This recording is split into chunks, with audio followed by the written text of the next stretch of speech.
Hi guys, welcome to our channel brain boosters. और आज हम आपको सर एल्बर्ट आइंस्टाइन के बारे में कुछ ऐसे फैक्ट्स बताने वाले हैं जिसको सुनने के बाद आपके रोंगटे खड़े हो जाएंगे। इस वीडियो के अंत में आपके मुंह से एक ही आवाज़ निकलेगी, marvellous. So let's start our video.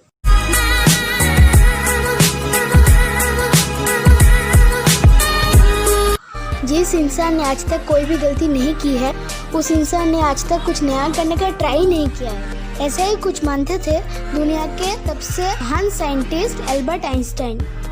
14 March 1879 Germany के उल्म शहर में एक यहूदी परिवार में पैदा हुए थे सर एल्बर्ट आइंस्टाइन। उनके पैदा होने के बाद डॉक्टर ने नोटिस किया कि उनका सर नॉर्मल बच्चों से काफ़ी बड़ा था और वो एक एबनॉर्मल बच्चे के रूप में जन्मे थे। इसके बावजूद भी उनका दिमाग इतना तेज था कि आज तक उनका मुकाबला कोई भी नहीं कर पाया। आज 60 साल हो गए आइंस्टाइन हमें छोड़ के चले गए, लेकिन साइंस आज भी उनके थीसिस के बिना कमज़ोर है। तो यही वजह है कि हर कोई उनके दिमाग के बारे में जानना चाहता है कि आखिर उनके ब्रेन में ऐसा क्या था जो उन्हें इस मुकाम तक लेकर आया। आज उन्हें दुनिया भर में ग्रेटेस्ट साइंटिस्ट के नाम से जाना जाता है। क्या उनके ब्रेन में कुछ सुपरनैचुरल पार्ट्स थी? तो आज हम इस वीडियो में इसी विषय के ऊपर चर्चा करेंगे। दरअसल जब एल्बर्ट आइंस्टाइन का जन्म हुआ था तब उनका सर किसी भी नॉर्मल बच्चे से ज़्यादा बड़ा था। नॉर्मली बच्चे 1 या 2 साल की उम्र में बात करना सीख जाते हैं, लेकिन आइंस्टाइन 4 साल की उम्र तक बिल्कुल भी बात नहीं कर पाते थे। मगर एक दिन जब वे अपने माता पिता के साथ खाने में बैठे थे तो अचानक आइंस्टाइन ने कहा, this soup is too hot, मतलब ये सूप बहुत गर्म है। अपने बेटे को इस तरह एकदम साफ बोलता सुन उनके पेरेंट्स हैरान हो गए और खुश भी हुए और आइंस्टाइन से पूछा कि अब तक तुम क्यों कुछ नहीं बोलते थे। तो आइंस्टाइन ने अजीब से जवाब दिया कि आज तक तो सब कुछ सही था। आइंस्टाइन के अजीबोगरीब किस्से यही नहीं रुके, बल्कि उनके बड़े होने पर भी उनकी ऐसी आदतें थी जिनके बारे में सुनकर हर कोई हैरान रह जाता है। जैसे कि एल्बर्ट आइंस्टाइन को टेक्स्ट और फ़ोन नंबर याद रखने में प्रॉब्लम होती थी, यहाँ तक कि उन्हें खुद का टेलीफोन नंबर भी याद नहीं रहता था। एक बार उनके एक सहकर्मी ने उनसे उनका फ़ोन नंबर मांगा तो आइंस्टाइन उनके पास रखे टेलीफोन डायरेक्टरी में अपना नंबर ढूंढने लगे। यह देखकर सहकर्मी ने चकित होकर बोला, आप अपना खुद का फ़ोन नंबर क्यों याद नहीं रखते? तो आइंस्टाइन ने उनको कहा कि किसी ऐसी चीज़ को मैं भला क्यों याद रखूं जो मुझे किताबों में ढूंढने से मिल जाती है। आइंस्टाइन कभी भी जूतों के अंदर मोजे नहीं पहनते थे क्योंकि उनके टांगों की उंगलियां इतनी बड़ी थी कि बचपन में हमेशा टांगों की उंगलियों की वजह से मोजे में छेद हो जाते थे। इसलिए उन्होंने मोजा पहनना ही छोड़ दिया। यहाँ तक कि वो अपने जूतों के फीते भी दूसरों से बंधवाते थे क्योंकि उन्हें जूतों के फीते बांधना भी नहीं आता था। दोस्तों, आइंस्टाइन हमेशा कहते थे कि मेरे अंदर कोई खास चीज़ नहीं है, पर मैं तो केवल एक ऐसा इंसान हूँ जिनमें क्यूरियोसिटी कूट कूट के बढ़ी हुई है। आपको ये बात जानकर हैरानी होगी कि आइंस्टाइन हमेशा से इतना बुद्धिमान नहीं थे क्योंकि वे बचपन में पढ़ाई में बहुत कमज़ोर थे। इसलिए बचपन में उनकी गिनती बेवकूफ़ बच्चों की जाती थी।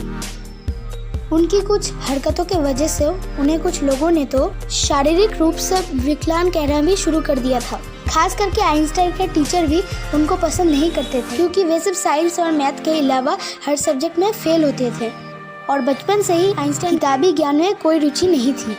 हालांकि इसके बावजूद भी इन्होंने दुनिया के सामने साइंस की कुछ ऐसी थीसिस पेश की जिसके बिना आज भी साइंस कमज़ोर है और यही वजह है कि उनका दिमाग आज तक चर्चा का विषय बना हुआ है। 18 अप्रैल 1955 आइंस्टाइन की मृत्यु के बाद पैथोलॉजिस्ट डॉक्टर थॉमस हार्वे ने उनके दिमाग को रिसर्च के लिए निकाल लिया था और वो वहाँ से भाग गए। इस हरकत के लिए डॉक्टर हार्वे को नौकरी से निकाल दिया गया, लेकिन उन्होंने कहा ऐसा उन्होंने सिर्फ रिसर्च के लिए ही किया है और वे वादा करते हैं कि वे आइंस्टाइन के दिमाग पर रिसर्च ज़रूर करेंगे ताकि आने वाले समय में इससे साइंस और साइंटिस्ट दोनों को ही कुछ फ़ायदा हो सके। लेकिन रिसर्च के लिए परमिशन न मिलने के कारण डॉक्टर थॉमस हार्वे ने आइंस्टाइन के ब्रेन को एक जार के अंदर बेसमेंट में कैद रखा। बाद में आइंस्टाइन के बेटे एल्बर्ट आइंस्टाइन की अनुमति के बाद डॉक्टर हार्वे ने आइंस्टाइन के दिमाग रिसर्च करना शुरू किया। पहले उन्होंने आइंस्टाइन के दिमाग का वजन किया। वजन 1230 ग्राम था, जो नॉर्मल इंसान के दिमाग के वजन से काफ़ी छोटा था, क्योंकि दरअसल एक इंसान के दिमाग का वजन करीब 1400 ग्राम होता है। इसके बाद डॉक्टर हार्वे ने आइंस्टाइन के ब्रेन को 240 भागों से टुकड़े किए और उन टुकड़ों को दुनिया भर के मशहूर रिसर्चर्स पास भेज दिया, ताकि वे देख सके आइंस्टाइन के दिमाग में ऐसा क्या था जो कि बाकी इंसानों के दिमाग में नहीं था। और फिर डॉक्टर हार्वे ने आइंस्टाइन के ब्रेन टिश्यूज के 1000 माइक्रोस्कोपिक स्लाइड्स बनाए, ताकि उनके दिमाग अच्छी तरह से जांच हो सके। रिसर्च के दौरान ये पाया गया कि आइंस्टाइन के ब्रेन में आम इंसानों से ज़्यादा सेल्स थी। आइंस्टाइन के दिमाग सेरिब्रल कॉर्टेक्स नाम का हिस्सा एक आम इंसान के दिमाग के मुकाबले काफ़ी अलग था। दरअसल ये सेरिब्रल कॉर्टेक्स दिमाग का एक ज़रूरी हिस्सा होता है, जो सबसे ज़रूरी दिमागी प्रोसेस के लिए मेन फैक्टर होता है, और यही ऐसा हिस्सा होता है जो अजीबोगरीब तरीक़ों से विकसित होता है। साइंटिस्टों का मानना है कि यही वजह है कि उनका दिमाग इतना असाधारण सोचता था। अब जब साइंटिस्टों ने आइंस्टाइन के ब्रेन को एग्जामिन किया तो वो हैरान रह गए, क्योंकि उनके ब्रेन में रिंकल पैरिएटल ओपेरिकुलम मिसिंग है, जिनके कारण उनके ब्रेन की पैरिएटल लोब का साइज एक नॉर्मल ब्रेन 20% ज़्यादा बड़ा था।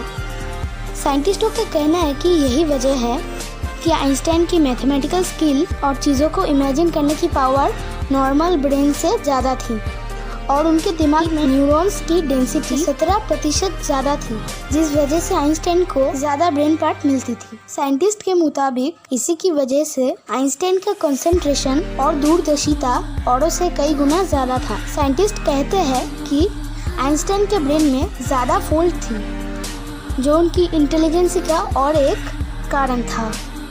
आइंस्टाइन का दिमाग 40 टुकड़े के रूप में अमेरिका की फिलाडेल्फिया शहर में मर्टर म्यूजियम में प्रिजर्व किया गया है। दोस्तों, आज साइंस ने कितनी तरक्की कर ली है, लेकिन इसके बावजूद आइंस्टाइन के दिमाग और इंटेलिजेंसी आज भी एक पहेली बनी हुई है। लेकिन साइंटिस्टों को आशा है कि फ्यूचर में कई बेहतरीन टेक्निक के जरिए आइंस्टाइन के दिमाग को और भी बेहतर तरीके से जानने में कामयाबी हासिल होगी। डॉक्टर थॉमस ने आइंस्टाइन के दिमाग के साथ जो कुछ भी किया, क्या वो सही था या गलत? इस बारे में आपकी राय हमें कमेंट में ज़रूर बताइएगा।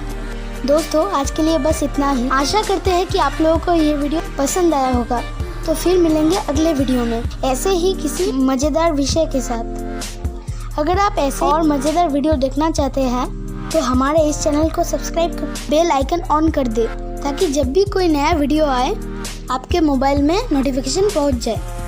अगर ये वीडियो आप लोगों को अच्छा लगा तो इस वीडियो लाइक, कमेंट और ज़्यादा से ज़्यादा शेयर ज़रूर कीजिएगा। तो मिलते हैं आपके साथ अगले वीडियो में। तो तब तक के लिए गुड बाय।